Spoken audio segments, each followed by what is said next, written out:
अस्सलाम वालेकुम students. I hope so कि आप सारे ठीक होंगे। ठीक है। कल की क्लास में हमने पढ़ा था अक्रूवल्स एंड प्रीपेमेंट और बैड एंड डाउटफुल डेट्स के हमने एमसीक्यूज किए थे। ठीक है।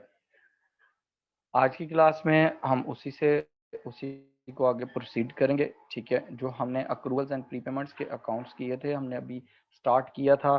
जो हमारे पास क्वेश्चन नंबर 1 था, we were doing that question.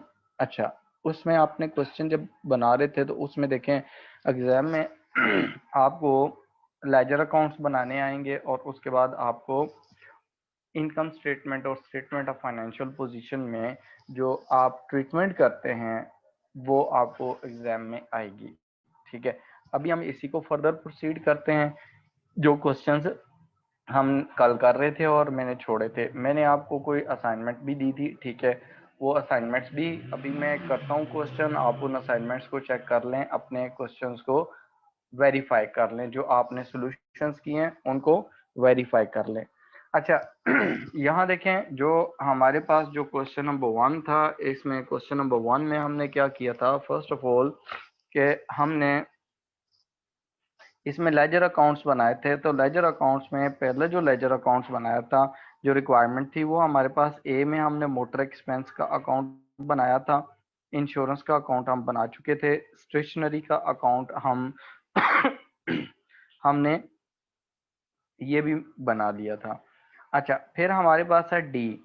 D में है बिजनेस रेट। बिजनेस रेट्स भी एक्सपेंस होते हैं। ठीक है। अब अगर हम डी में बिजनेस रेट का अकाउंट बनाते हैं, बिजनेस रेट, इसका टी अकाउंट बनाते हैं। बिजनेस रेट्स का जो टी अकाउंट होगा वो हम बनाएंगे, डेबिट साइड है और क्रेडिट साइड है। उसने कहा है पेड ड्यूरिंग द ईयर। जब आप ड्यूरिंग द ईयर पेमेंट करते हैं तो आपके पास जो एंट्री होती है, आप अगर बिजनेस रेट्स पे कर रहे हैं तो डेबिट करेंगे बिजनेस रेट्स को, और क्रेडिट आप कर देंगे कैश को या चेक को, जो भी पेमेंट का मेथड है। अब यहाँ पर जो पेमेंट हुई है वो हुई है आपकी 1654 की, 1654 क्रेडिट में भी आ जाएगा। We are preparing the ledger account of business rates.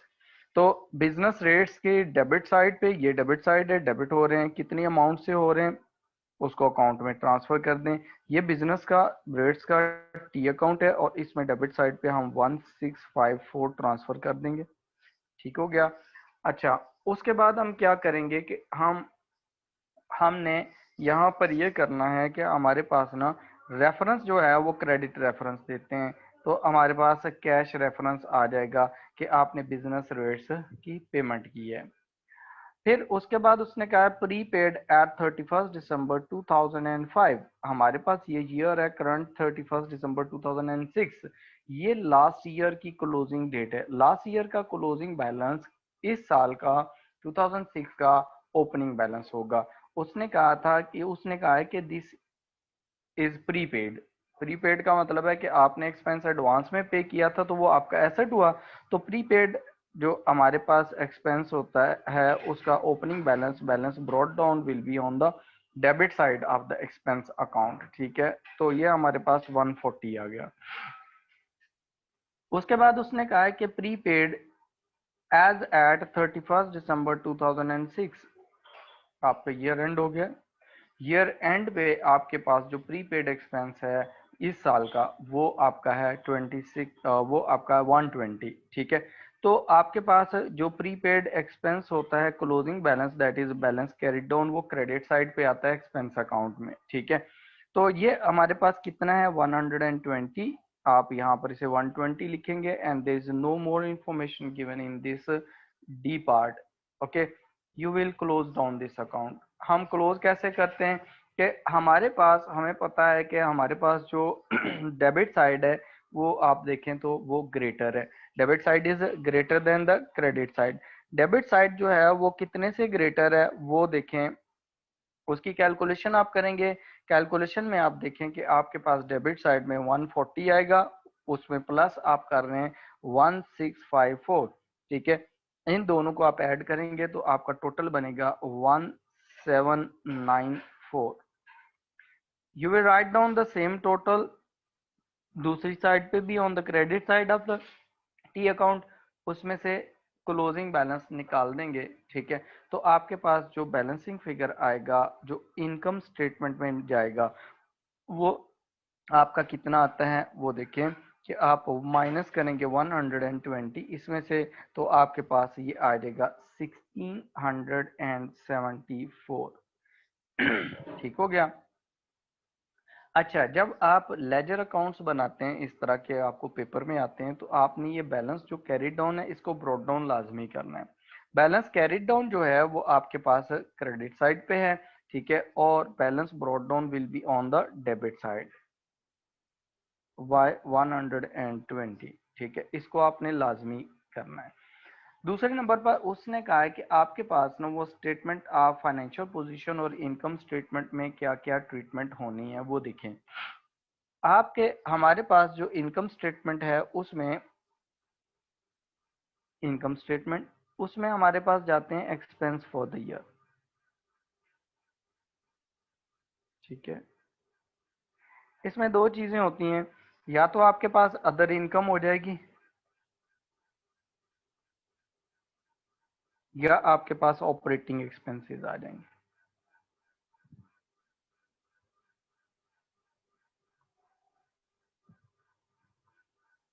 ठीक है, उसके बाद आपके पास आएगा statement of financial position. Statement of financial position, तो स्टेटमेंट ऑफ फाइनेंशियल पोजीशन में इसकी ट्रीटमेंट दो जगह पे होगी आपके पास ना। एक तो आपके पास ये ट्रीटमेंट होती है करंट एसेट्स में, करंट एसेट सेक्शन में। ठीक है, और दूसरी ट्रीटमेंट होती है आपकी करंट लाइबिलिटीज की सेक्शन में। इन दो जगहों में से एक जगह पर आपकी ट्रीटमेंट होगी। ठीक है, क्लियर है यहां तक। अब देखें हमने कल रूल्स पढ़े थे डेबिट और इसके कि आपके पास अगर प्रीपेमेंट्स हैं तो उनका क्या करना है। हमारे पास ये वाला एक्सपेंस है for the year business rates. Business rates हैं हमारे पास डी पार्ट में, तो डी पार्ट में हमारे पास ये एक्सपेंसेस में चले जाएंगे। ठीक है, मैं यहाँ पर कॉलम बना रहा हूँ कि डी की क्या ट्रीटमेंट होगी। डी में हमारे पास बिजनेस रेट्स आ रहे हैं, तो बिजनेस रेट्स आपके एक्सपेंसेस हैं, तो आप एक्सपेंसेस में लिखेंगे कौन सी वैल्यू लिखेंगे, जो आपकी ये वाली वैल्यू है जो आपकी इनकम स्टेटमेंट में जा रही है, जो आपने बिजनेस रेट का अकाउंट बनाया वहां से। ठीक है, तो वो आपके पास आती है कितनी, 167 एंड 4। ठीक है, 1674। अब दूसरे नंबर पर आप क्या करेंगे, इसके बाद आपने देखना है कि बिजनेस रेट का क्लोजिंग बैलेंस क्या है।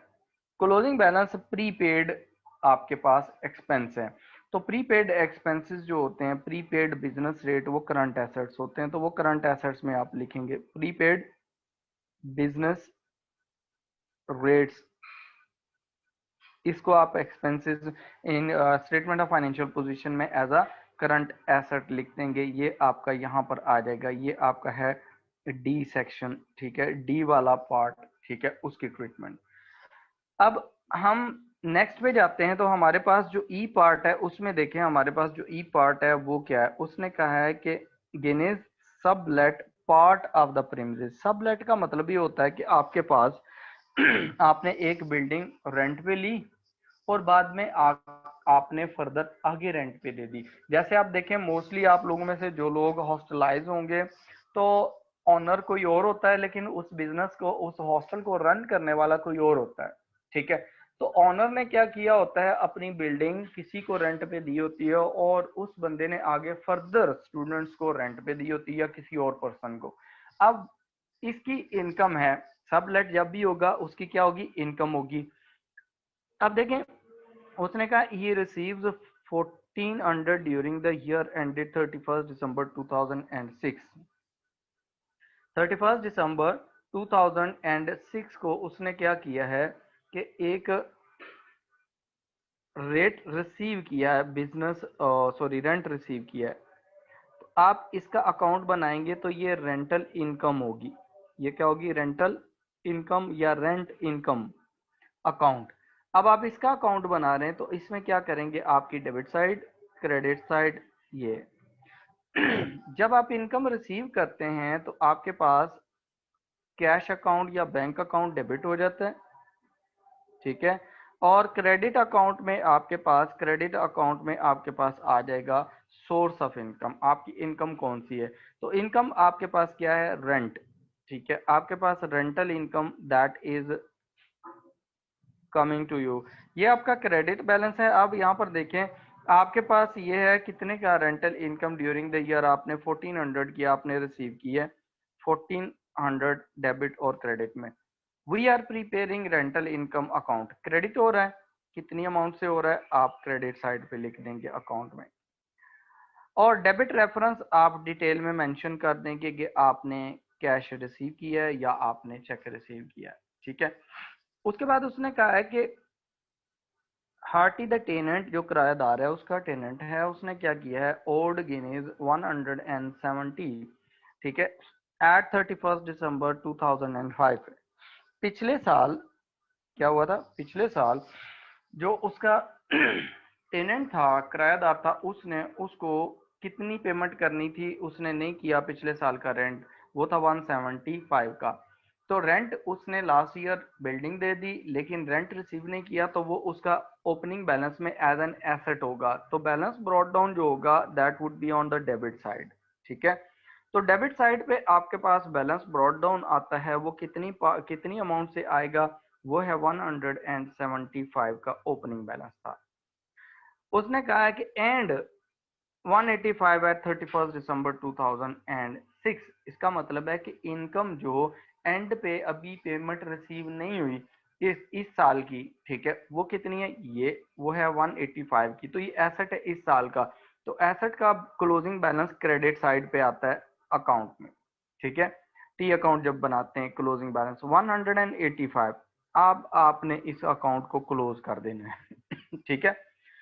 अब आप देखें तो आपके पास जो क्रेडिट साइड है वो अगर आप देखते हैं तो क्रेडिट साइड आपके पास ग्रेटर है। क्रेडिट साइड इज 1400 प्लस 185, तो ये आपके पास 1585 की आ गई। ये कितनी आ गई? 1585 की। इसमें से जो ओपनिंग बैलेंस डेबिट साइड पे 175 गिवन है, वो आप क्या कर दें? माइनस कर दें, तो आपके पास रिमेनिंग बैलेंस आ जाएगा। तो वो आता है आपके पास 1410। 1410 is the income for this year. तो जो बैलेंस कैरी डाउन है उसको you will bring as a balance brought down. Balance brought down आपका 185 का होगा, सॉरी। अच्छा, अब इसकी ट्रीटमेंट जो है वो स्टेटमेंट ऑफ फाइनेंशियल पोजीशन और इनकम स्टेटमेंट में क्या होगी वो देखें। अब हमारे पास रेंटल इनकम है, तो rental income is not the sales, ये आपकी अदर इनकम है। तो रेंटल इनकम आप इनकम स्टेटमेंट में लिखेंगे ई पार्ट में, ठीक है। तो रेंटल इनकम आपकी कितनी आ गई वो देखें, वो आपकी आ रही है 1410, ये आपकी अदर इनकम है ठीक हो गया। जो आपके पास क्लोजिंग बैलेंस है वो देखें, आपने रेंट पे बिल्डिंग दी तो रेंट अभी लिया नहीं है, लास्ट मंथ का हो सकता है, 2 मंथ का हो सकता है, अभी उसने पेमेंट करनी है आपके किराएदार ने, तो वो आपका एसेट होता है। तो ये भी आपके पास नेक्स्ट ईयर में करंट एसेट्स में चला जाएगा आपके पास। ये क्या है? Accrued rental income. Accrued rental income हमारे पास क्या हो गई है? ये हमारे पास एसेट हो गया है। और कितने की अक्रूड है? एट द एंड $185 की। This is the treatment in statement of financial position and income statement कि आपने कौन कौन सी वैल्यूज वहां लेके जानी है, ठीक है अच्छा, उसके बाद देखें नेक्स्ट जो क्वेश्चन है उसमें चेक करें कि हमारे पास उसने कहा है कि आपके पास अक्रूवल्स एंड प्री पेमेंट का सेकंड क्वेश्चन है। कहता है डब्ल्यू होप्स ईयर एंडेड 30 जून। आपने ये देखना कि ईयर एंड कब हो रहा है। What is the year end? 30 June 2008। Year start क्या होगा? ईयर स्टार्ट होगा 1 जुलाई 2007। Write up the ledger accounts, आपने लेजर अकाउंट्स बनाने हैं showing the transfer to the financial statements and balance carry down to the next year for the following, ठीक है। आपने balance brought down भी करना है, कैरी डाउन भी निकालना है, ब्रॉड डाउन भी उसको करना है, ठीक है। और स्टेटमेंट ऑफ फाइनेंशियल पोजीशन में कौन सी वैल्यू कहाँ जाएगी वो भी आपने शो करनी है। अच्छा, इसमें देखें जो हमारे पास ना यहाँ पर नॉर्मल ये जो आपके एक्सपेंसेस हैं स्टेशनरी है, स्टेशनरी ए पार्ट है, this is the A part, stationery account.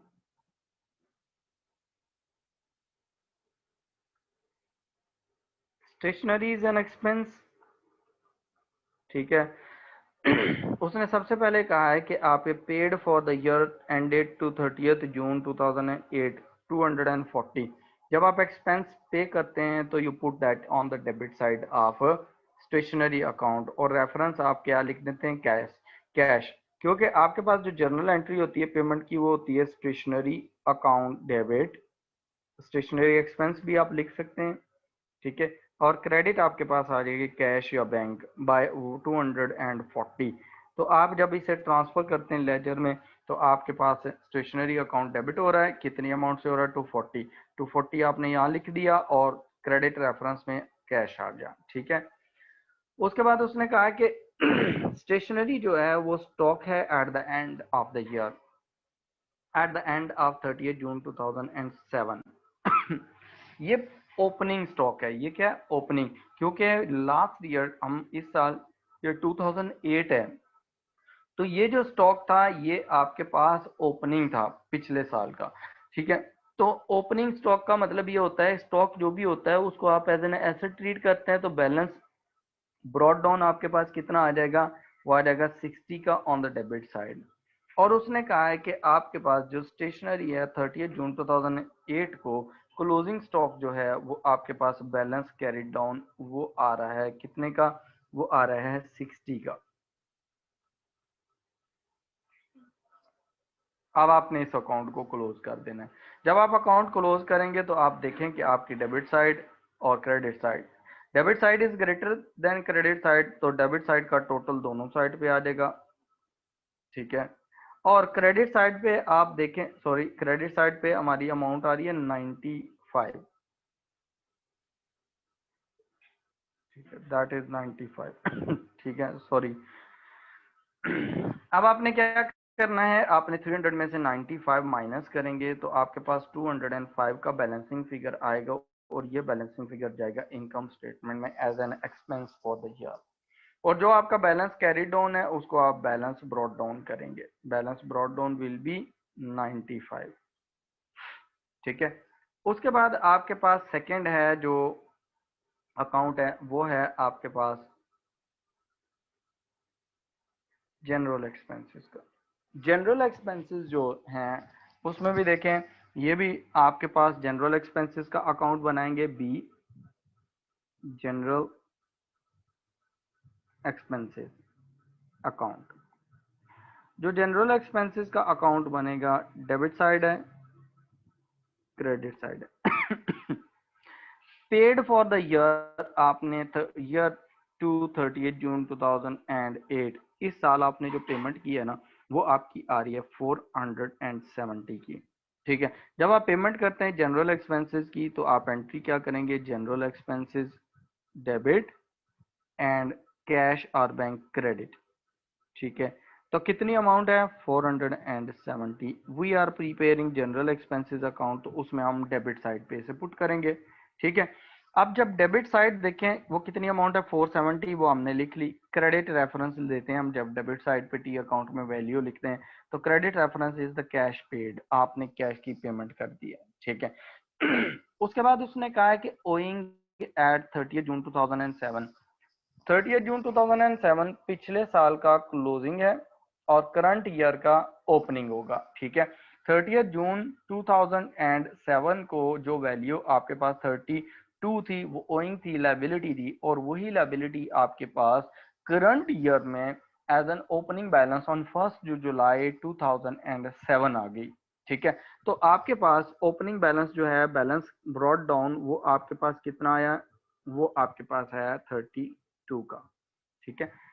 उसके बाद उसने कहा कि ओइंग एट 30 जून 2006, ओइंग क्लोजिंग बैलेंस अगर ओइंग है एक्सपेंस, तो इसका मतलब है कि अभी आपने पेमेंट नहीं की, दैट इज योर लायबिलिटी। तो लायबिलिटी का क्लोजिंग बैलेंस जो टी अकाउंट होता है उसमें डेबिट साइड पे होता है। ठीक है, तो हमारे पास ये कितना बैलेंस आया है 60 का। अब हम इस अकाउंट को क्लोज कर देंगे। जब हमने इसे क्लोज करना है तो आप देखें कि क्लोज जब हम करते हैं तो क्लोज में आपके पास debit side is greater than credit side. Debit side कितनी हमारे पास आ रही है 470 प्लस 60 530, 530। इसमें से आप ये बैलेंस निकाल लेंगे तो आपके पास रिमेनिंग जो बैलेंस आएगा वो 498 आएगा ऑन दिस साइड। ये आपके पास इनकम स्टेटमेंट में as an expense for the year जाएगा। इस साल का एक्सपेंस इनकम स्टेटमेंट में जो जनरल एक्सपेंस है वो 498 है। तो आपके पास जो बैलेंस कैरी डाउन है you will bring that balance down अगले साल। आप 1 जुलाई 2008 को लेके आएंगे balance brought down, and this balance brought down would be 60। तो ये आपके पास एट द एंड लाइबिलिटी है, आपने एक्सपेंस पे नहीं किया। एक्सपेंस क्या किया आपने, पे नहीं किया। ये आपके पास हो गए दो अकाउंट। थर्ड देखें थर्ड में उसने ना आपको जो डाटा दिया उसने कहा रेंट प्लस आपके पास बिजनेस रेट्स कंबाइन अकाउंट दे दिया। समटाइम्स ऐसा भी होता है कि आपके पास जो अकाउंट बन रहा होता है एक्सपेंसेस का वो कॉमन बन रहा होता है। तो इस सूरत में आप क्या करेंगे, जो सी पार्ट है उसके लिए आप एक ही अकाउंट बनाएंगे, that would be rent and business rates. जो पिछला क्वेश्चन था उसमें हमने सेपरेट सेपरेट बनाए थे, बिजनेस रेट्स का सेपरेट, रेंट का सेपरेट। इसमें आपने एक ही अकाउंट, पेपर में ऐसे भी आ सकता है आपको कि इकट्ठे दो एक्सपेंसेस दे दे और उनका कहे कि एक ही अकाउंट बनाओ। ठीक है, अब यहाँ देखें उसने कहा कि paid in the year to 30 June 5410। आपने क्या किया है ड्यूरिंग द ईयर, आपने पेमेंट की है टोटल पेमेंट, रेंट की भी और बिजनेस रेट्स की भी। कितनी पेमेंट की है, वो आपने की है 5410। तो जब आपने पेमेंट की होगी आपने एंट्री क्या होगी की होगी, rent and rates account debit, business rates account debit, ठीक है, बाय 5410। और आपने जब कैश पे की तो कैश आपका एसेट है, रिड्यूस हो गया तो वो क्रेडिट हो जाएगा 5410। हम रेट जो अकाउंट बना रहे हैं वो कंबाइन अकाउंट है रेंट एंड रेट्स का, तो वो डेबिट हो रहा है। कितनी अमाउंट से हो रहा है, वो हमारे पास हो रहा है 5410। ये हम डेबिट साइड पे पुट करेंगे और क्रेडिट रेफरेंस हम यहाँ पर डिटेल में दे देंगे कि हमने कैश पे किया है। उसके बाद नेक्स्ट देखें तो उसने आपको जो क्वेश्चन दिया उसमें इसमें डाटा जो दिया उसने कहा रेंट जो है, रेंट ओइंग एट 30 जून 2007।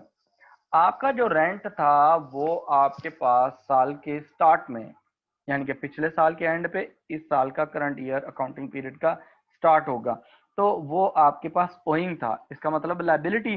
तो ओपनिंग लायबिलिटी जब आप लिखते हैं तो वो अकाउंट जब बनाते हैं उसमें क्रेडिट साइड पे आ जाती है। बैलेंस ब्रॉट डाउन, कितनी बैलेंस ब्रॉट डाउन है 220 का, आप ये लिख लेंगे। ठीक है, उसके बाद उसने कहा कि आपने क्या किया है कि rent paid in advance for June 2008 at 30 June 2008। ये साल आया तो आपने, आपके हो सकता है फाइनेंशियल पोजीशन अच्छी, आपने अगले साल का भी एडवांस रेंट दे दिया। आपने क्या कर दिया, अगले साल का एडवांस रेंट दे दिया। रेंट पेड इन एडवांस जो है वो है एट 30 जून 2008 370 का। कितने का, 370 का। तो ये आपके पास क्लोजिंग बैलेंस है। तो आपके पास जो बैलेंस कैरी डाउन है वो कितना आ गया है, वो आ गया है आपके पास जो आपने एडवांस दे दिया है, प्रीपेड है एक्सपेंस 370 का। उसके बाद आपने क्या किया, बिजनेस रेट्स ओइंग एट 30 जून 2007। बिजनेस रेट्स जो थे वो भी ओइंग थे एट द स्टार्ट। इसका मतलब है कि आपका बैलेंस जो ब्रॉड डाउन था बिजनेस रेट्स के लिए वो भी क्रेडिट साइड पे आएगा। तो वो कितना है आपका 191 का। उसके बाद उसने कहा कि business rates owing eight 30 June 2008, और करंट ईयर में एंड पे जो आपका बिजनेस रेट ओइंग है वो इधर गिवन है, तो आपका बैलेंस जो है वो कैरी डाउन जो है that would come on the debit side, क्योंकि ये लाइबिलिटी है एक्सपेंस। तो ये कितने का है लाइबिलिटी 393 की। अब आप क्या करेंगे, अब आपने इस अकाउंट को क्लोज कर देना है, ठीक है। जब आप क्लोज करेंगे तो उसमें क्या करेंगे, आप देखें कि आपने टोटल करना है जो साइड बड़ी है। आपके पास डेबिट साइड भी है, क्रेडिट साइड भी है। डेबिट साइड आपके पास that is greater than the credit side. Debit side पे आपके पास 5410 की एक वैल्यू है, प्लस 393 की वैल्यू है, वो आप ऐड करेंगे तो ये आपके पास टोटल बन जाएगा 5803, ठीक है। 5803 ये यहाँ पर आ जाएगा। उसमें से आपके क्रेडिट साइड पे जो वैल्यूज गिवन है वो माइनस कर लेंगे। पहली वैल्यू क्रेडिट साइड पे 220 की है, वो माइनस हो जाएगी। फिर 191 की है, वो भी माइनस हो जाएगी। और फिर आपके पास 370 की वैल्यू है, वो भी माइनस हो जाएगी। तो आपके पास जो बैलेंसिंग फिगर आएगा वो आएगा 5022। ये आपका इनकम स्टेटमेंट में जाएगा as an expense. This would be charge to the income statement as an expense. जो आपके पास बैलेंस कैरी डाउन है उनको आप ब्रॉड डाउन करेंगे, बैलेंस ब्रॉड डाउन अगले साल। जो आपका क्रेडिट साइड पे है उसको डेबिट साइड पे आप ले आए, तो आपका बैलेंस ब्रॉड डाउन कितना हो जाएगा, वो balance brought down it would be 370। जो आपका डेबिट साइड पे उसको क्रेडिट साइड पे ले जाएं तो आपका बैलेंस ब्रॉड डाउन कितना हो जाएगा, balance brought down will B 393। ये बैलेंस ब्रॉड डाउन होगा ऑन 1 जुलाई 2008 को। अच्छा, अब देखें यहाँ पर दो अकाउंट्स हैं, एक ही आपके दो डिफरेंट एक्सपेंसेस को आपने एक ही अकाउंट में लिखा है। तो इसमें आपके पास जो अकाउंट बन रहे हैं उसमें कुछ एसेट्स भी आ रहे हैं, लायबिलिटीज भी। आपकी जो इनकम स्टेटमेंट है उसमें आपकी 5022 ये आपका एक्सपेंस जाएगा, एक्सपेंस फॉर द ईयर। आप रेंट एंड रेट्स टोटल लिखेंगे, ये एक्सपेंसेस में चला जाएगा। उसके बाद जो आपके पास बैलेंस यहाँ पर कैरी डाउन ये 370 है, ये आपके पास करंट एसेट है। और जो आपके पास ये वाला बैलेंस है 393 का, ये आपके पास करंट लायबिलिटीज में आप रिपोर्ट कर देंगे इस साल के स्टेटमेंट ऑफ फाइनेंशियल पोजीशन में, ठीक है। अच्छा, उसके बाद मोटर एक्सपेंसेस हैं, ये सिंपल अकाउंट है, इसमें कोई कॉम्प्लिकेशंस नहीं है, ये आपने बना लेना है, ठीक है, सिंपल अकाउंट है। उसके बाद है कमीशन वाला अकाउंट है। उसने कहा है कि आपके पास Hope earns commission. Earns commission का मतलब ये है कि this is income, this is income. और जो इनकम होती है उसका आप अकाउंट अगर बनाते हैं, यहाँ पर ई का अकाउंट देखें, commission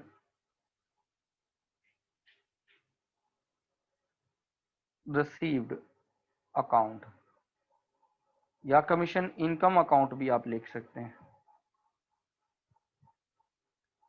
debit side, credit side, ठीक हो गया। अब यहाँ पर देखें, आपने क्या करना है कि जब आप इसके अकाउंट्स, आप जब आपने अकाउंट बैलेंसेस इसके बनाने हैं, तो उसने कहा है कि Hope earns commission from the sale of one item, ठीक है। वो क्या करता है, एक आइटम सेल करता है, उससे कमीशन अर्न करता है। जैसे आप देखें सेल्स पर्सन होते हैं ना, वो क्या करते हैं, सर्विसेज देते हैं प्रोडक्ट सेल करने के लिए, उसके अगेंस्ट इन कमीशन रिसीव करते हैं। कहता है received for the year ended 30 June 2008। जो कमीशन उसने रिसीव किया उसके लिए एंट्री क्या होगी कि उसके पास डेबिट आ जाएगी कैश। जब वो कैश रिसीव करेगा, cash will be, cash is an asset, asset increase हो रहा है कितने से, 1100 से, वो उसको डेबिट कर देगा। और क्रेडिट में वो कमीशन रिसीव्ड क्रेडिट कर देगा,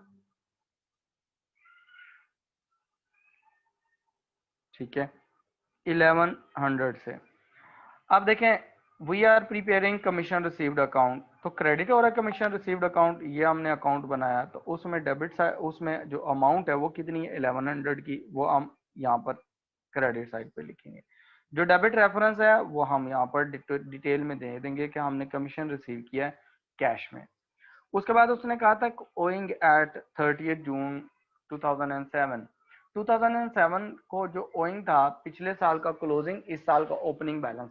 अब हुआ क्या था कि पिछले साल जो आपने कमीशन दिया था ठीक है, वो कमीशन ये हुआ था कि आपने काम कर दिया था लेकिन कमीशन आपको मिला नहीं था। तो जो आप काम कर देते हैं, सर्विस प्रोवाइड कर देते हैं, उसके अगेंस्ट इनकम अगर रिसीव नहीं हुई, कैश रिसीव नहीं की, तो आपका एसेट होता है। तो आपका ओपनिंग बैलेंस जो होगा, बैलेंस ब्रॉट डाउन, वो आपका कितना होगा, वो डेबिट साइड पे आएगा। ठीक है, because this is an asset. कितने अमाउंट का है? 50 का। उसके बाद ओइंग एट 30 जून 2008, अब 30 जून 2008 को ओइंग है, इसका मतलब है ये भी आपका एसेट है। तो क्लोजिंग बैलेंस एसेट का balance carry down credit side पे आता है। ठीक है, अकाउंट में। तो ये आपका आ गया 82। अब आपने क्या करना है, इसको क्लोज कर देना है। आपकी क्रेडिट साइड जो है that is greater, that is greater. तो क्रेडिट साइड 11, आपके पास 1182 से हो जाएगी, 1100 प्लस 82। तो 1182 माइनस उसमें से आप 50 कर देंगे तो आपके पास कितना बचेगा? 1132। ठीक है, 1132 ये आपके पास इनकम स्टेटमेंट में जाएगा। ये जो बैलेंस, क्लोजिंग बैलेंस है, ये आपका स्टेटमेंट ऑफ फाइनेंशियल पोजीशन में एज अ करंट एसेट चला जाएगा कि आपने सर्विस दे दी लेकिन आपने अमाउंट रिसीव नहीं की उसके अगेंस्ट। क्लियर है?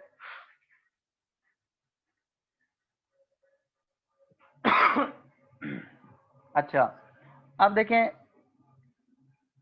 आपके पास ना जो स्टेटमेंट ऑफ फाइनेंशियल पोजीशन है और आपके पास इनकम स्टेटमेंट है, उसमें इसकी ट्रीटमेंट कहाँ कहाँ पर होनी है और आपने कैसे करनी है, वो ऊपर भी मैंने बताया है। ठीक है, इनकम स्टेटमेंट में अगर आप देखेंगे तो इनकम स्टेटमेंट में हमारे पास या तो अदर इनकम्स होती हैं या आपके एक्सपेंसेस होते हैं। ठीक हो गया, आपके पास अदर इनकम है या आपके पास ऑपरेटिंग एक्सपेंसेस है, यहाँ पर आपने ट्रीटमेंट करनी है। और स्टेटमेंट ऑफ फाइनेंशियल पोजीशन में आपने स्टेटमेंट ऑफ फाइनेंशियल पोजीशन, उसमें आपने क्या करना है, उसमें भी आपने इसको या तो करंट एसेट्स में ट्रीट कर लेना है या करंट लायबिलिटीज में ट्रीट कर लेना है। ठीक है, या आपके पास क्या होगा, करंट लायबिलिटीज।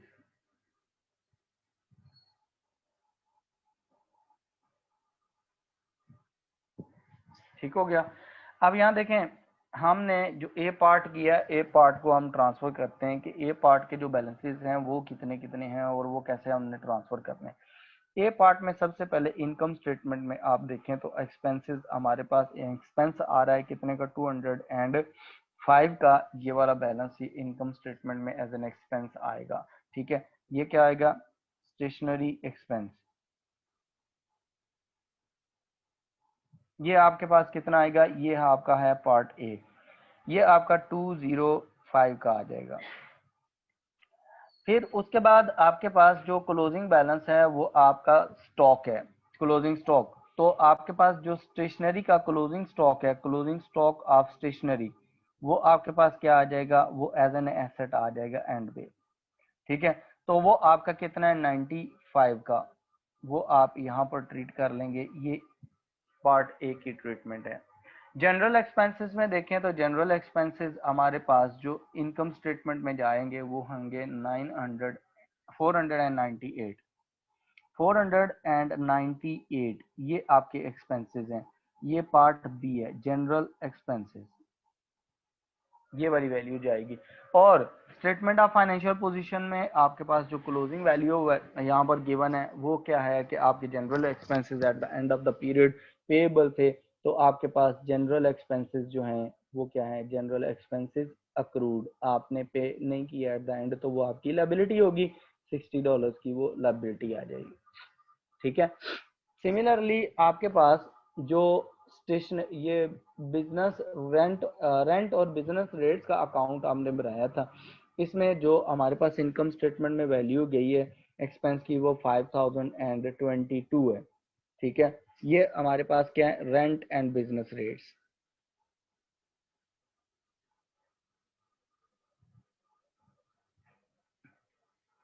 $5022 ये भी एक्सपेंसेस में चली जाएंगी। और उसके बाद जो इसके क्लोजिंग बैलेंसेस हैं वो दो हैं, एक है डेबिट साइड पे आ रहा है और एक है क्रेडिट साइड पे आ रहा है। तो जो डेबिट साइड पे आपके पास बैलेंस आ रहा है वो शो कर रहा है कि आपकी लायबिलिटी थी, कुछ एक्सपेंसेस आपने पे नहीं किए, कौन से 390 कितने 3 के, तो आप यहाँ पर उसको करंट लायबिलिटी में लिख देंगे, रेंट एंड रेट्स अक्रूड आपने पे नहीं किए एट द एंड, वो कितने के आपने पेमेंट नहीं की, 393 के। लेकिन आपने कोई रेंट जो था वो एडवांस में भी पे किया हुआ था, वो आपका एसेट आएगा। रेंट एंड रेट्स जो एडवांस में पे किए हुए थे वो क्या था, आपका एसेट है। तो यहाँ पर आपके पास करंट एसेट्स में भी ये आएगा, rent and rates, rent and rates prepaid जो आपने एडवांस में दे दी अगले साल की, तो वो आपकी पेमेंट जो आई है वो कितने की आई है, 370 की, ये आप यहाँ पर लिख लेंगे।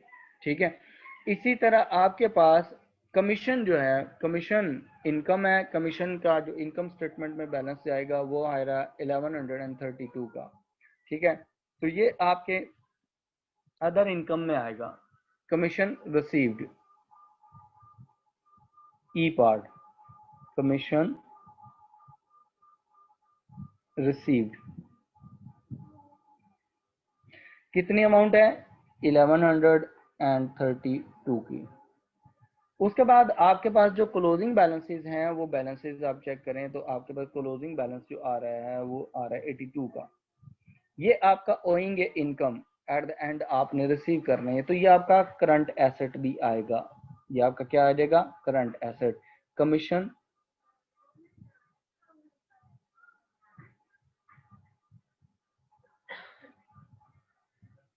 अक्रूड, आपकी जो इनकम है वो अक्रूड है तो वो आपका एसेट हो जाएगा।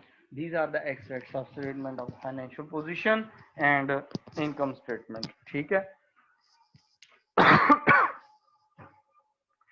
अच्छा, यहां तक कोई क्वेश्चन है तो आप पूछें।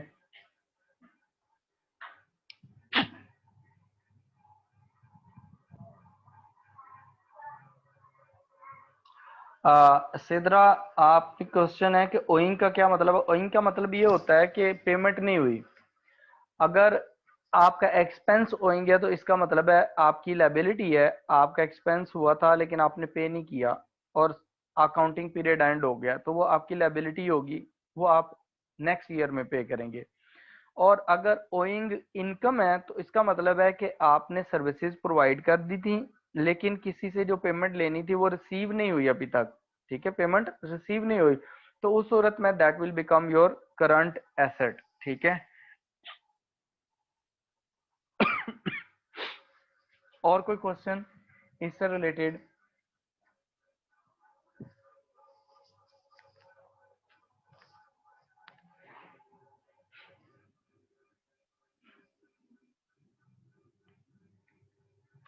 General Salim, paid for the year and paid in the year में एक ही चीज है। ठीक है, आपने ड्यूरिंग द ईयर कितने पे किए हैं, ठीक है, और paid for the paid for the year का मतलब होता है कि आपने इस साल के लिए कितने पे किए।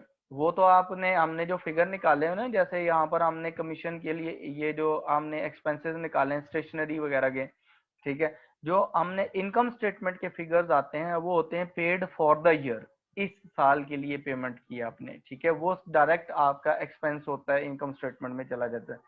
लेकिन पेड इन द ईयर का मतलब होता है कि उसमें ये भी हो सकता है कि पिछले साल की पेमेंट भी शामिल हो। ठीक है, उसमें क्या हो सकता है, पिछले साल की पेमेंट भी शामिल हो सकती है और एडवांस पेमेंट भी शामिल हो सकती है अगले साल की भी।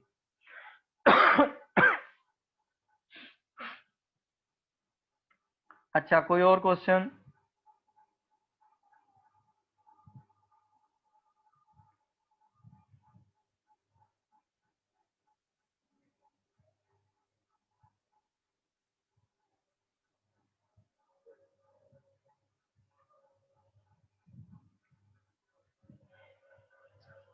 अच्छा, अब देखते हैं हम नेक्स्ट क्वेश्चन जो है वो हमारा, उसको कि नेक्स्ट क्वेश्चन जो है वो हमारा कौन सा है। हमने क्वेश्चन किए अभी तक ना 3 क्वेश्चंस किए, ठीक है। अब हमारे पास क्वेश्चन है, एक क्वेश्चन नंबर जो 3 है ना, उसमें देखें क्वेश्चन नंबर 3 में उसने आपको ना खुद अकाउंट के ओपनिंग बैलेंसेस दे दिए, वहां स्टेटमेंट फॉर्म में थे, यहाँ डिफरेंट उसने दे दिए।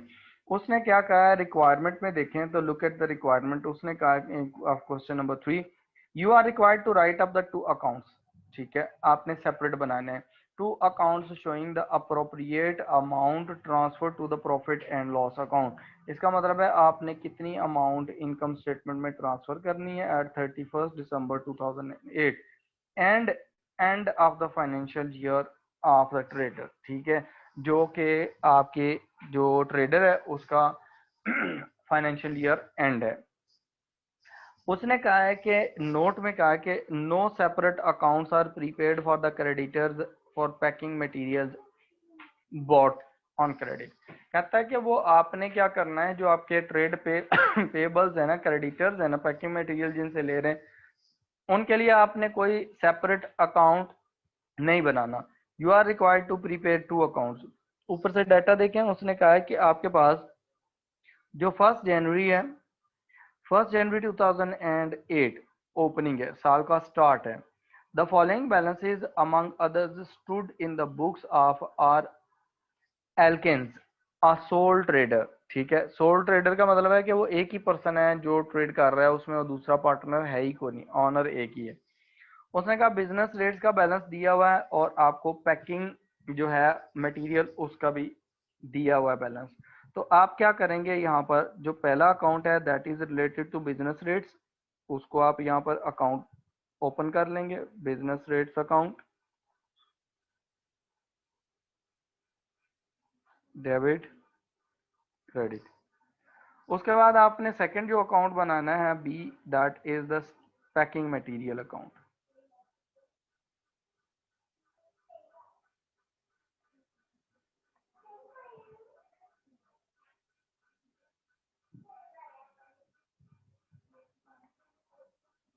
डेबिट एंड क्रेडिट, ठीक है। आपके ओपनिंग बैलेंसेस देखें, बिजनेस रेट के सामने उसने लिखा है दिस इज डेबिट बैलेंस। इसका मतलब है कि आपने बिजनेस रेट्स की डेबिट साइड ये है, इसमें आपने बैलेंस लिखना है 210। अगर क्रेडिट कहता तो हम क्रेडिट साइड पे लिखते, this is our balance brought down, this is balance brought down, ठीक है। जो पैकिंग मटेरियल है उसका ओपनिंग बैलेंस भी डेबिट उसने बताया, तो आपके पास यहाँ पर ये भी डेबिट साइड पे ही आएगा, balance brought down will be on debit side 740, ठीक है। कहता है during the year ended 31 December 2008 the information related to the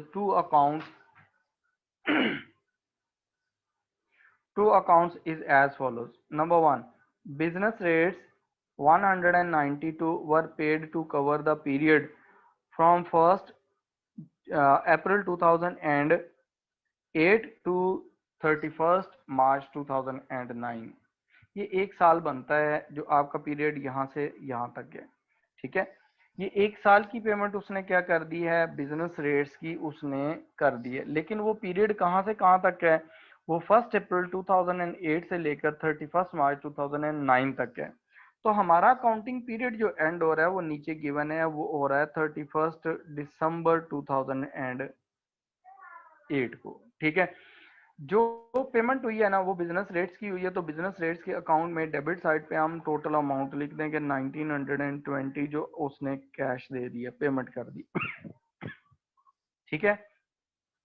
अब इसमें क्या होगा कि आपने ना ये वाली जो ट्रीटमेंट है इसको समझना है, ये इंपॉर्टेंट है। आपने बिजनेस रेट की पेमेंट की है और आपने आपका जो ईयर एंड हो रहा है वो 31 दिसंबर 2000 एंड ये आपका 8 है उसमें हो रहा है, ये आपका अकाउंटिंग पीरियड एंड हो रहा है। इसका मतलब है 1 अप्रैल से अगर आप यूज करें ना, तो आपने बेनिफिट जो लिया ना बिजनेस रेट का, वो अप्रैल के मंथ में लिया 2008 में, मई, जून, जुलाई, अगस्त, सितंबर, अक्टूबर, नवंबर एंड दिसंबर 2008 तक आपने सिर्फ 9 मंथ का बेनिफिट ले लिया है। जो 3 मंथ अगले हैं ना, जो आपके पास 31 दिसंबर से बाद में आ रहे हैं, आपका जो पीरियड एंड हो रहा है, जो पीरियड वो 12 महीने का, ठीक है, जो पेमेंट हुई है, तो उसको प्री पेमेंट कंसीडर करेंगे, that will be consider as a pre payment.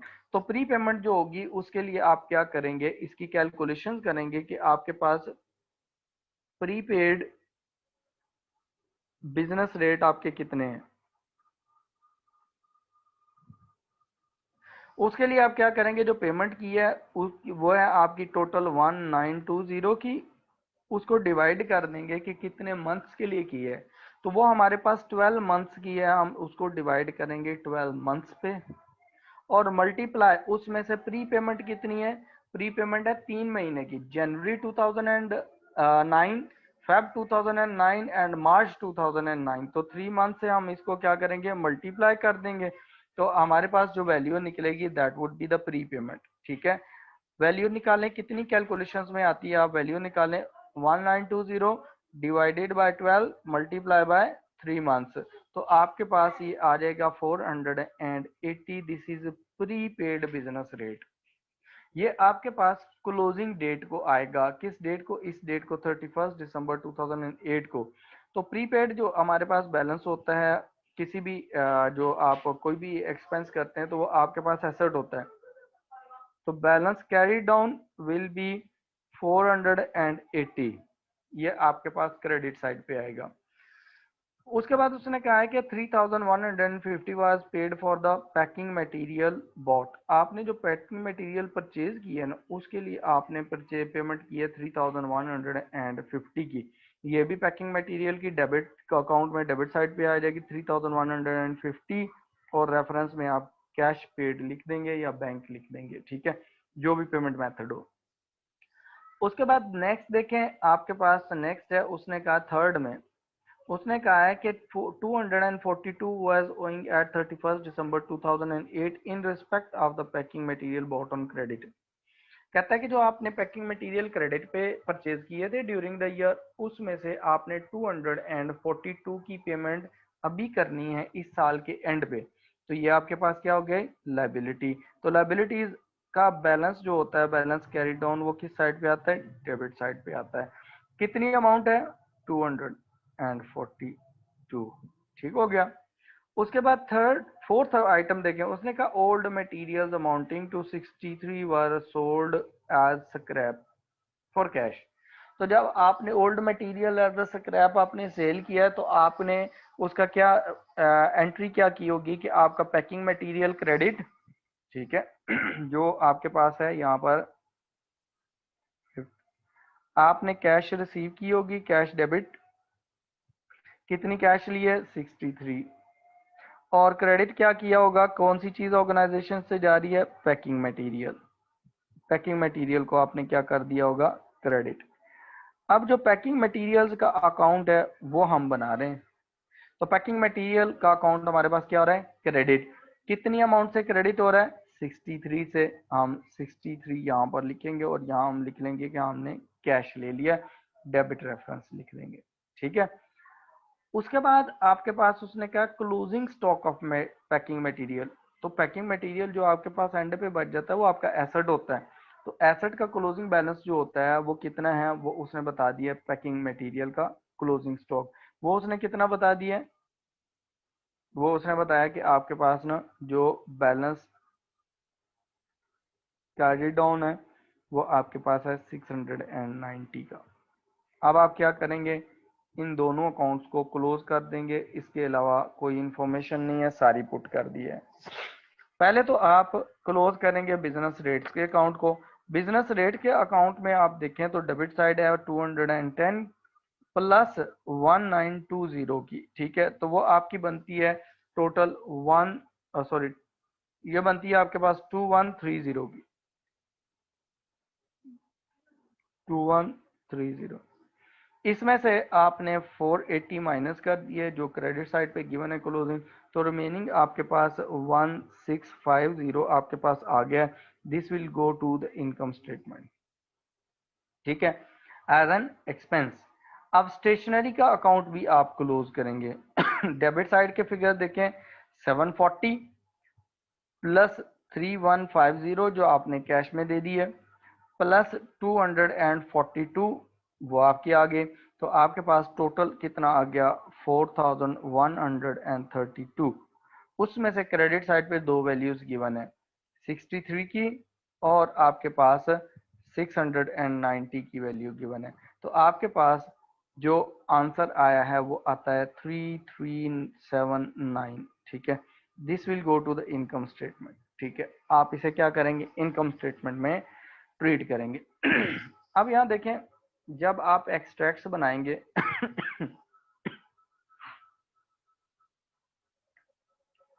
Income statement extracts,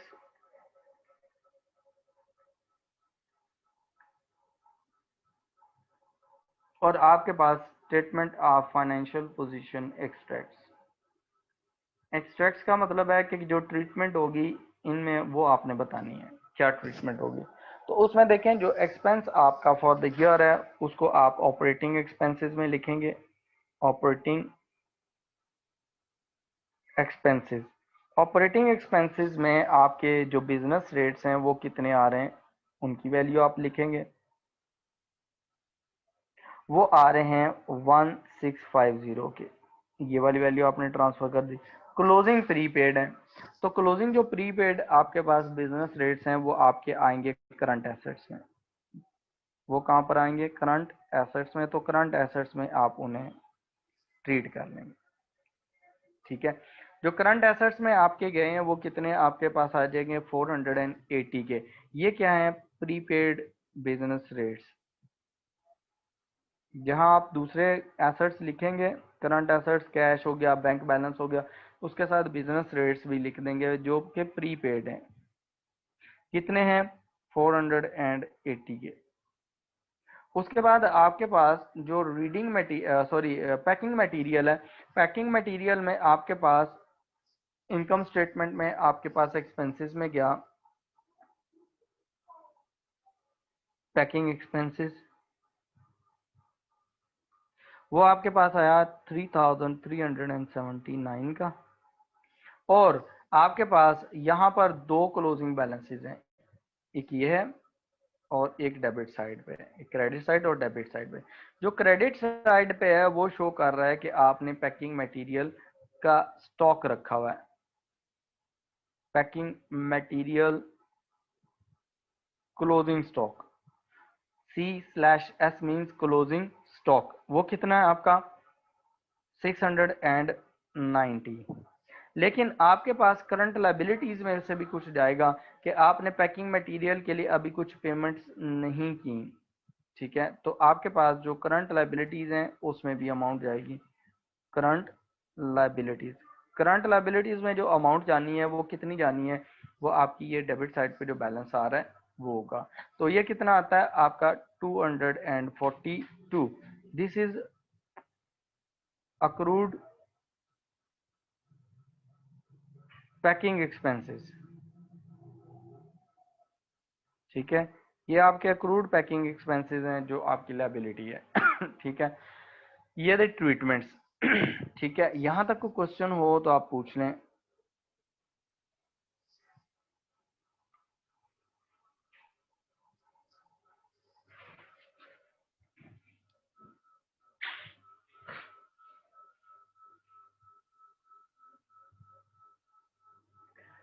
अच्छा, उसमें देखें जो फोर्थ क्वेश्चन है इसमें भी वही है, उसने लाइटिंग एंड हीटिंग के ओपनिंग बैलेंसेस दे दिए हैं, इंश्योरेंस के भी ओपनिंग बैलेंस दे दिए हैं, और उसके बाद उसने दे दिया है कि आपके जो फायर इंश्योरेंस वगैरह है उसकी पेमेंट कब से कब तक हुई है, जैसे लास्ट क्वेश्चन में था, ठीक है। और जो हमारे पास दूसरा है उसमें कब से कब तक पेमेंट हुई है। अब यहाँ देखें आपके पास उसने ओपनिंग बैलेंसेस दे दिए हैं इस क्वेश्चन में, ठीक है। हीटिंग एंड लाइटिंग, इसको हम देख लेते हैं कि हमारे पास उसने कहा ऑन 1 जनवरी 2006, ये ओपनिंग बैलेंसेस हैं, साल का स्टार्ट है। आपसे उसने कहा you are required to write up the accounts for lighting and heating and insurance for the year ended 31 दिसंबर 2006। आपने उस साल के लिए ये अकाउंट बनाने हैं जो साल आपका एंड हो रहा है 31 दिसंबर 2006 को। Carry forward necessary balances to 2007। तो आपने उसके बैलेंसेस जो नेसेसरी हैं, जो कैरी डाउन होंगे, उनको आपने कैरी फॉरवर्ड भी करना है, ठीक है, ब्रॉड डाउन करना बैलेंस। अब इसमें देखें कि हमारे पास उसने कहा है कि आपके पास जो हीटिंग एंड लाइटिंग के एक्सपेंसेस है ना, ए पार्ट है लाइटिंग एंड हीटिंग, ये आपके पास एक्सपेंसेस हैं, इसका अकाउंट आपने बनाया, डेबिट साइड क्रेडिट साइड, ठीक है। उसके बाद आपका दूसरा जो अकाउंट है वो है इंश्योरेंस एक्सपेंस का। B part is related to insurance. Insurance भी आपका एक्सपेंस है, इसका अकाउंट आप बना रहे हैं T account, debit side credit side. उसने कहा है कि आपकी लाइटिंग एंड हीटिंग का ओपनिंग जो बैलेंस है वो डेबिट है, ठीक है। ओपनिंग बैलेंस किस डेट को है? 1 जनवरी 2006 को। Balance brought down is the debit balance. कितनी अमाउंट है? 192 एसेट है। इंश्योरेंस का भी उसने डेबिट बैलेंस दिया 1410 का। इसका मतलब ये है कि इंश्योरेंस भी आपने प्रीपेड की थी ऑन 1 जनवरी 2006 को। आपके पास जो बैलेंस ब्रॉड डाउन आ गए वो आपके पास दोनों आपने एज इट इज लिख देने। अगर वो क्रेडिट कहेगा क्रेडिट साइड पे लिख देने, डेबिट कहेगा तो डेबिट साइड पे लिख देने, ठीक है। उसके बाद उसने कहा है कि ड्यूरिंग द ईयर एंडेड 31 दिसंबर 2006, उस साल के दौरान जो ईयर एंड हो गया 31 दिसंबर 2006 को, the information related to the two accounts is as follows. उसने ये इंफॉर्मेशन दी है इन अकाउंट से रिलेटेड। उसने कहा फायर इंश्योरेंस, इंश्योरेंस पे की है कितने की? 1164 की, कवरिंग द ईयर, जो एक साल को कवर कर रही है। एंडेड, जो साल एंड हो रहा है, कितने साल? एक साल की जो पेमेंट है। फॉर एग्जाम्पल आपने इंश्योरेंस दे दी है पूरे साल की, पेमेंट एडवांस में कर दी, एक साल पेमेंट कर दी, लेकिन वो जो इंश्योरेंस का पीरियड है वो आपके 31 मई से एंड हो रहा है 2007 में। कब हो रहा है? 2007 में। और आप अकाउंट बना रहे हैं कब? 2006 में। अब देखें, आपने इंश्योरेंस एक्सपेंस दे दिया कितने का? आपका अकाउंटिंग पीरियड एंड हो रहा है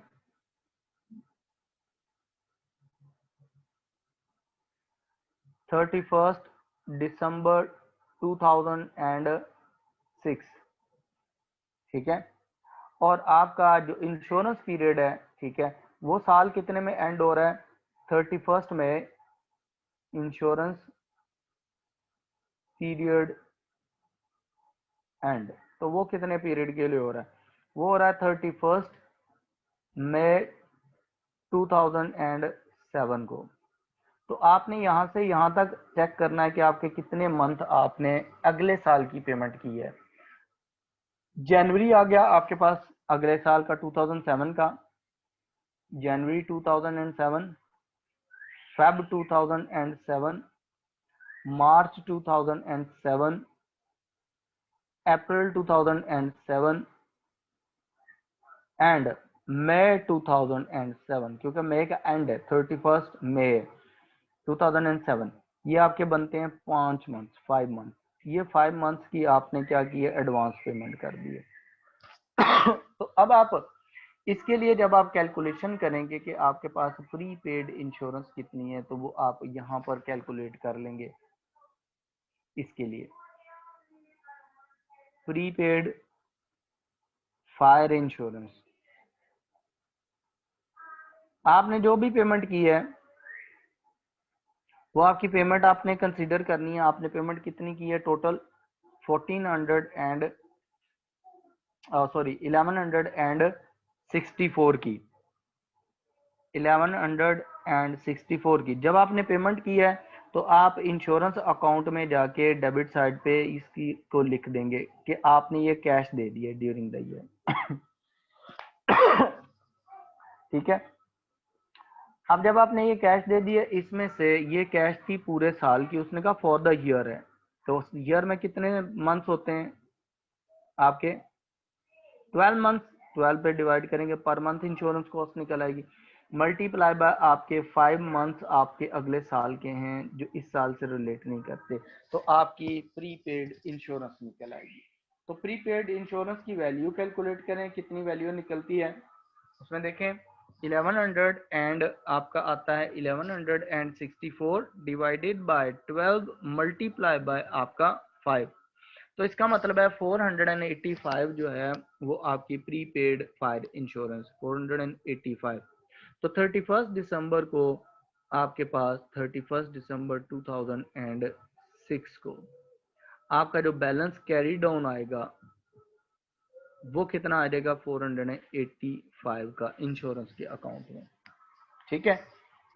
उसके बाद उसने कहा कि आपने जनरल इंश्योरेंस भी पे की है। अब जनरल इंश्योरेंस जो है वो है आपकी 1464 की, तो इंश्योरेंस का अकाउंट है, जनरल फायर दोनों इसमें आएंगी। तो डेबिट साइड पे आप 1464 लिख लेंगे और यहाँ पर आपने कैश लिख लिया कि आपने ये पे कर दिए जनरल इंश्योरेंस। लेकिन उसने बताया कि जो पीरियड कवर हो रहा है ना वो आपका कवर हो रहा है 31 जुलाई 2000 एंड कब एंड हो रहा है? 2007 में।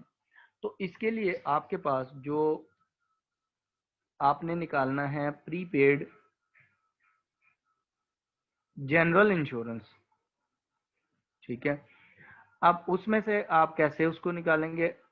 31 दिसंबर 2006 से लेकर आपकी जनरल इंश्योरेंस का पीरियड खत्म हो रहा है 31 जुलाई 2007 को।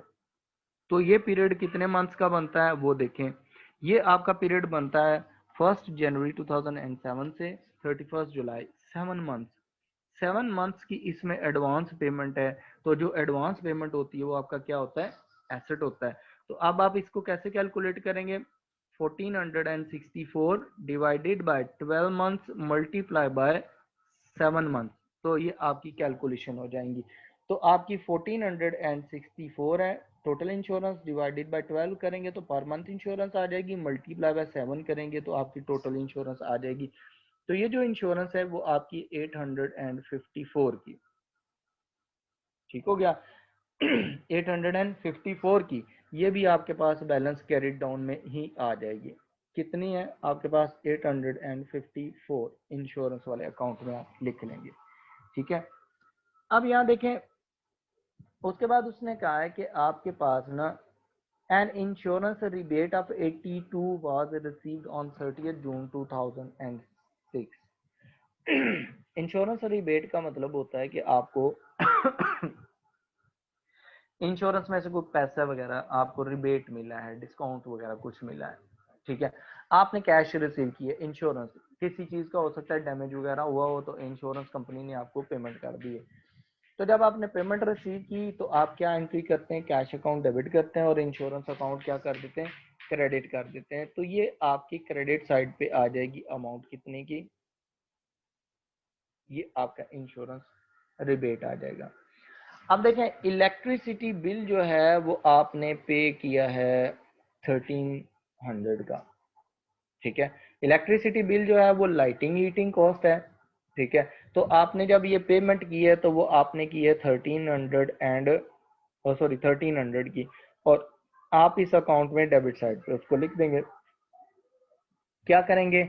Lighting and heating expense account debit और कैश अकाउंट क्रेडिट। ठीक है। उसके बाद नेक्स्ट देखें, उसने कहा है कि आपका ना an electricity bill of 162 for December 2006 was unpaid at 31st December 2006। आपका जो ईयर एंड हो रहा है 31 दिसंबर 2006 को, उसमें एक बिल आया है जो दिसंबर के मंथ का है, वो अभी तक आपने पे नहीं किया 31 दिसंबर को, and that is your liability. तो लायबिलिटी का क्लोजिंग बैलेंस डेबिट साइड पे आता है। बैलेंस कैरी डाउन कितना होगा हमारे पास? ये हमारे पास आएगा 162 का। अच्छा, उसके बाद उसने कहा है कि ऑयल बिल 810 वर पेड, आपने ऑयल बिल भी पे किया है, तो इसकी एंट्री क्या होगी, ऑयल बिल अकाउंट डेबिट और कैश अकाउंट क्रेडिट। इसका मतलब है ये भी आपके पास यहाँ पर आ जाएगा क्रेडिट साइड पे। ऑयल बिल कितना है, आपने ऑयल बिल दिया 810, सॉरी डेबिट साइड पे आएगा इस अकाउंट के, लाइटिंग एंड हीटिंग अकाउंट के, क्योंकि ये भी ऑयल भी क्या है, हीटिंग के लिए यूज होता है। उसके बाद उसने कहा है कि स्टॉक ऑफ ऑयल है। स्टॉक ऑफ ऑयल, इसका मतलब ऑयल बच गया 31 दिसंबर 2006 को, ये इस साल के एंड पे, तो इसका मतलब है this is your balance carried down. Balance carried down कितना है आपका, कि आपके पास ऑयल बचा हुआ है, वो है आपके पास $205 का। अब आप क्या करेंगे, सारी इंफॉर्मेशन पुट कर दी है, अब आपने इन अकाउंट्स को क्लोज कर देना, ठीक है। और जो बैलेंस आएगा वो इनकम स्टेटमेंट में चला जाएगा, और जो क्लोजिंग बैलेंसेस हैं वो स्टेटमेंट ऑफ फाइनेंशियल पोजीशन में चले जाएंगे, करंट एसेट्स और करंट लाइबिलिटीज में।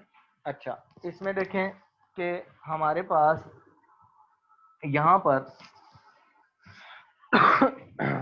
जब हम इस अकाउंट को क्लोज करते हैं हीटिंग एंड लाइटिंग को, तो debit side is greater 192 plus उसमें कितना है 810 प्लस उसमें आपके पास है 1300 प्लस उसमें आपका आ रहा है 162,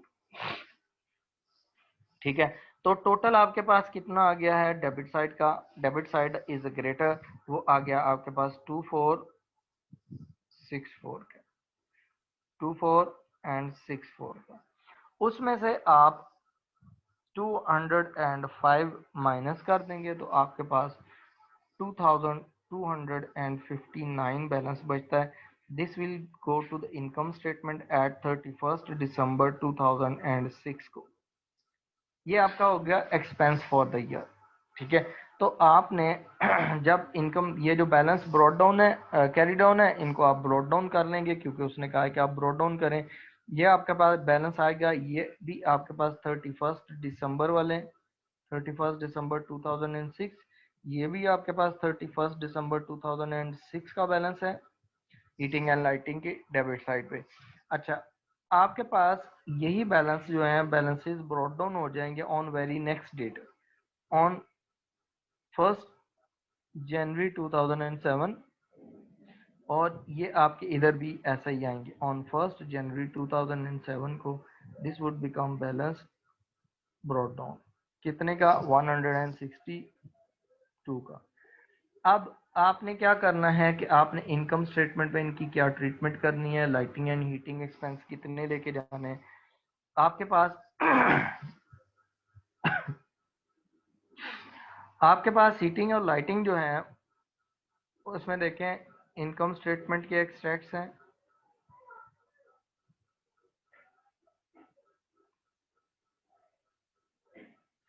और statement of financial position extracts हैं।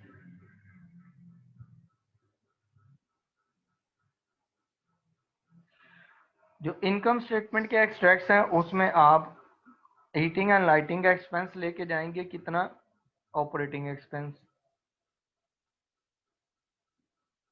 ऑपरेटिंग एक्सपेंसेस में आप कितनी अमाउंट लेके जाएंगे, वो आपकी अमाउंट है 2259। This is your heating and lighting expense that will be reported, that will be charged to income statement. Heating and lighting expense, ठीक हो गया। अब यहाँ पर देखें कि आपके पास ये आ गया, उसके बाद स्टेटमेंट ऑफ फाइनेंशियल पोजीशन में आप कौन से बैलेंसेस लेके जाएंगे, उसमें दो बैलेंसेस हैं, या तो आपके करंट एसेट्स होंगे या आपके पास करंट लाइबिलिटीज है।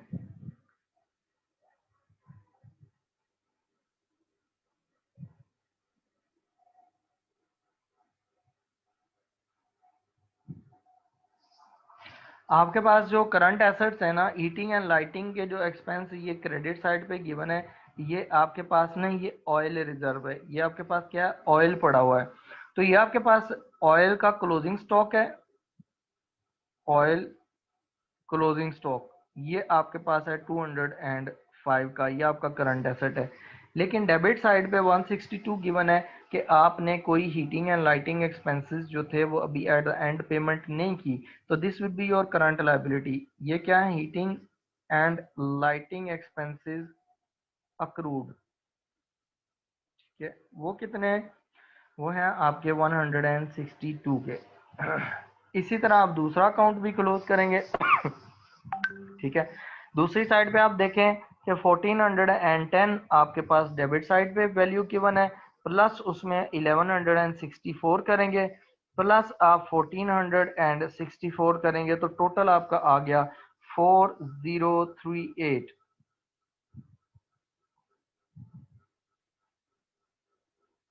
ठीक है, उसमें से आपने क्रेडिट साइड की वैल्यूज निकाल देनी है 82 की, माइनस उसमें से आपने 485 भी कर देना और माइनस आपने 854 कर देना है, तो बाकी आपकी वैल्यू बचेगी 2617।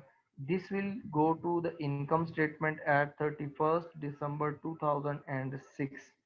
ठीक है, तो आपके पास जो दूसरा एक्सपेंस है वो आपके पास कौन सा है? ये आपके पास है इंश्योरेंस का, इंश्योरेंस एक्सपेंस। वो आपका इस साल के लिए आपने जो आपका है वो 2617 है।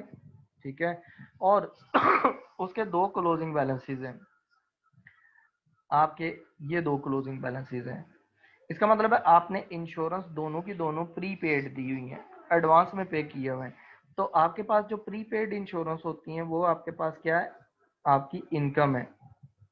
प्रीपेड इंश्योरेंस, आपकी जो प्रीपेड इंश्योरेंस है, एक आपके पास है 485 की, प्लस आपके पास है 854 की। ठीक है, 485 प्लस आपके पास इसके बाद है 854, इन दोनों को आप ऐड करेंगे तो आपके एसेट बनेंगे, करंट एसेट, प्रीपेड एसेट्स 1339 के।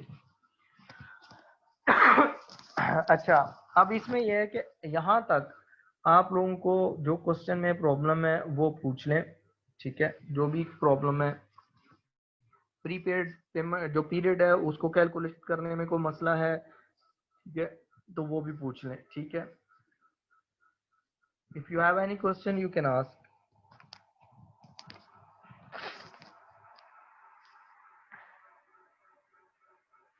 अब आप लोग क्वेश्चन ही पूछते हैं, इसका मतलब है आप लोगों को समझ आ रही है।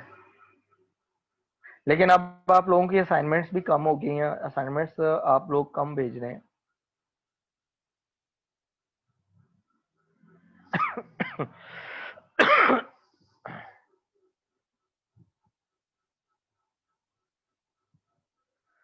सैयद मोहम्मद हादी क्लियर है सर? ओके, वेरी गुड, अगर क्लियर है तो।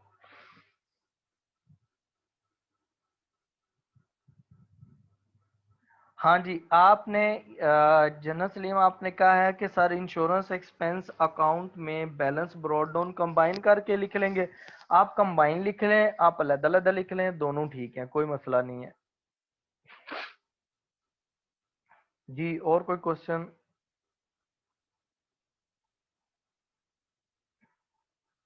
Any other question?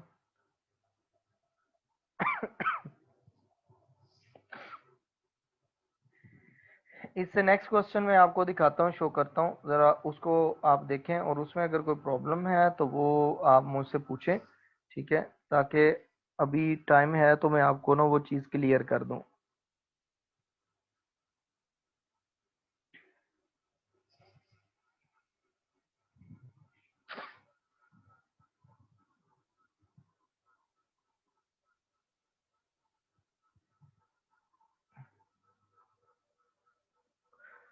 देखें question number 5, look at the screen.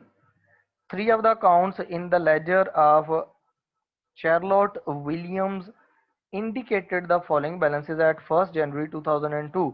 ये साल के स्टार्ट में बैलेंसेस दे दिए उसने। ठीक है, और उसने आपको insurance paid in advance, insurance paid in advance का मतलब है कि आपकी ये प्रीपेड इंश्योरेंस है, this is your prepaid insurance. ये साल के स्टार्ट में आपके पास प्रीपेड इंश्योरेंस की। ठीक है, उसके बाद उसने कहा कि वेजेस आउटस्टैंडिंग, वेजेस आउटस्टैंडिंग का मतलब ये है कि आपके पास ना अक्रूड बैलेंस था, आपके एक्सपेंसेस पेएबल थे, और उसने कहा कि rent receivable received in advance, आपने एडवांस में रिसीव किया है, ठीक है, तो ये आपके लिए क्या है, आपके प्रीपेड इनकम है। रेंट रिसीव कर रहे हैं इसलिए इनकम है। तो prepaid insurance balance brought down debit side पे आएगा, wages outstanding balance brought down credit side पे आएगा, और रेंट रिसीवेबल जो आप रेंट इनकम का अकाउंट बनाएंगे वो उसमें आपके पास, उसने कहा रिसीव्ड इन एडवांस, तो आपने पिछले साल ही एडवांस में रिसीव कर लिया था, तो that would be your liability, that would be your liability. ठीक है, इज दैट क्लियर? इसमें कोई क्वेश्चन है तो पूछ लें, ठीक है, because in the next class we are going to start in the next week we are going to start the new topics, ठीक है, हमने न्यू टॉपिक्स करने, एक तो कैपिटल एंड रेवेन्यू एक्सपेंडिचर का टॉपिक करेंगे, एक हमने स्टार्ट करना है उसके साथ नॉन करंट एसेट्स का, ठीक है। तो यहाँ तक जो एम्बिग्यूटीज हैं, जो क्वेश्चन है वो आप पूछ लें, अगर प्रॉब्लम है तो।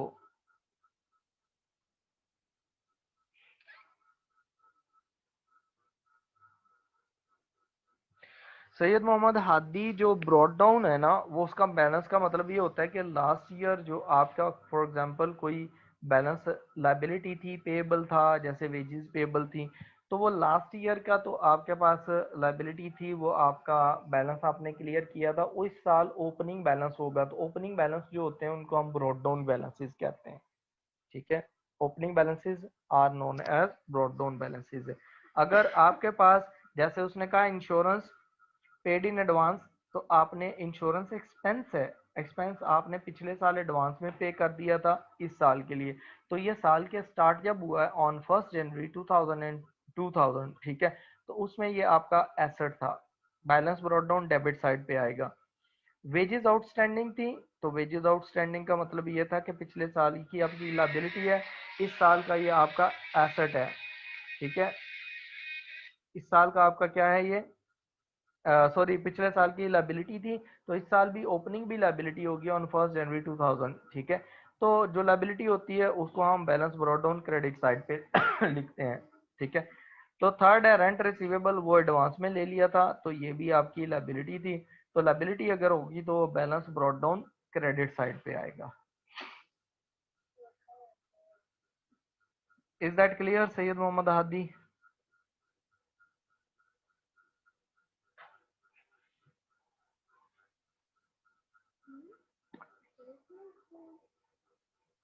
Okay good. Is there any other question? किसी और को कुछ पूछना है इस क्वेश्चन के बारे में, या ओवरऑल जो ये चैप्टर पढ़ा है इसमें, क्योंकि आगे चल के हमने आपने इसको क्लियर करके चलना है, बिकॉज आपने 1-2 वीक बाद ऐसा करना है कि हमने जो फाइनेंशियल स्टेटमेंट्स हैं, इनकम स्टेटमेंट और स्टेटमेंट ऑफ फाइनेंशियल पोजीशन, ये हमने दोबारा करनी है। जब हम दोबारा करेंगे तो ये जितने चैप्टर्स अब हम पढ़ रहे हैं इनकी एडजस्टमेंट्स उसमें करनी है, ठीक है। तो जब एडजस्टमेंट करेंगे आपको ये क्लियर होगा, तो एडजस्टमेंट्स आपसे होनी है। प्रीपेड इंश्योरेंस, जैनब आपका क्वेश्चन है, प्रीपेड इंश्योरेंस जो है वो आप ना एक्सपेंस है ना, इंश्योरेंस आप करवाते हैं वो आपका एक्सपेंस होता है, तो एक्सपेंस जब भी आपने प्रीपेड किया हुआ, एडवांस दिया हुआ, तो वो आपका एसेट होता है, वो आपका क्या होता है, एसेट होता है। अगर इंश्योरेंस जो होती वो आउटस्टैंडिंग होती, ठीक है, ओइंग होती, ठीक है, या आपकी पेएबल अक्रूड लिखा होता, तो फिर वो आपकी लायबिलिटी होती।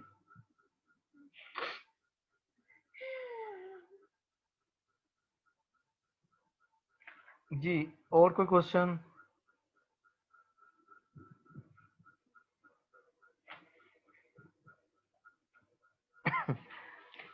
Is that clear Zainab?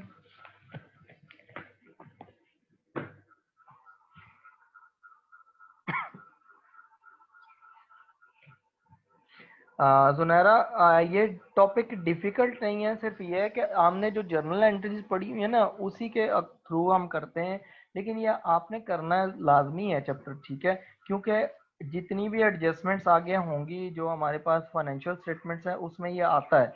जो भी आपको क्वेश्चन आएगा इनकम स्टेटमेंट का या स्टेटमेंट ऑफ फाइनेंशियल पोजीशन का, उसमें इसकी एडजस्टमेंट होती है।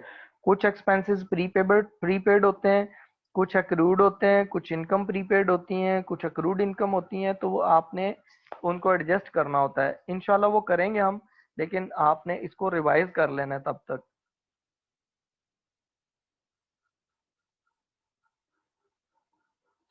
अगर आपको डिफिकल्ट लगा है तो आप इसको थोड़ा टाइम दें, क्योंकि आपको फिर जो चीज़ डिफिकल्ट लगती है अगर आप उसको छोड़ देते हैं तो पेपर में आपकी वही एरर्स होते हैं ठीक है, वही आपके एरर्स होते हैं। तो इसलिए आपने इस चीज़ को ज़रा करना है। जी, एनी अदर क्वेश्चन?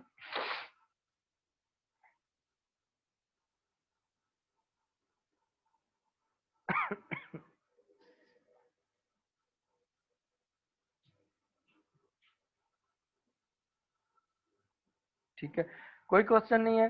चलें ठीक है, अभी हम आज की क्लास को कंक्लूड कर देते हैं। ठीक है, आप इसको दोबारा रिवाइज करें, और जो क्वेश्चन नहीं होंगे, जो चीज़ें नहीं होंगी, मुझे व्हाट्सएप कर दीजिएगा, मैं आप लोगों को बता दूंगा। ठीक है, ओके, टिल देन, अल्लाह हाफिज, टेक केयर।